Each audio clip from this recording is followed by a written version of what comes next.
M-au aruncat cu o piatră, au spus că sunt pierdută, au zis că sunt frumoasă, dar fi mai bine mută.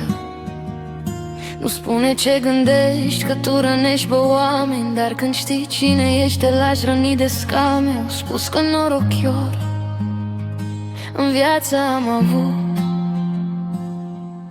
dar știu ei oare, dragii, în viață ce-am pierdut. Au spus că nu zâmbesc și că stau încruntată, dar oare ei vorbesc cei fără de păcate? Pe când mă fac cu mama, trăiam în bucurie și mi-amintesc cu drag de-a mea copilărie. De fapt că nu zâmbesc, este oglinda ta. amărăciune cruntă îți este inima.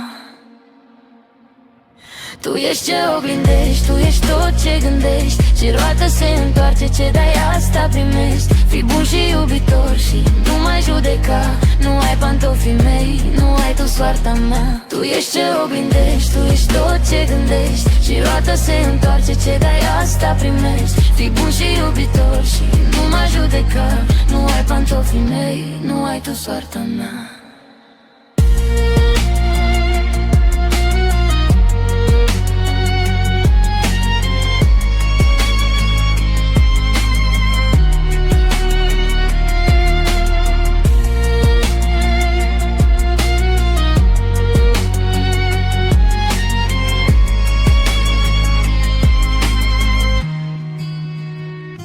Au spus că sunt bogată, că sunt plină de bani, dar știu ei, Doamne, oare ce muncă am pe ani.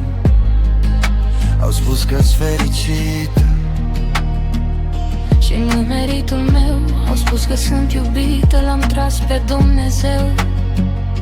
Eu știu ce am muncit, eu știu ce am făcut.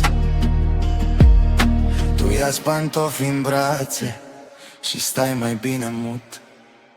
Tu ești ce oglindești, tu ești tot ce gândești, și roata se întoarce, ce dai asta primești. Fii bun și iubitor și nu mai judeca, nu ai pantofii mei.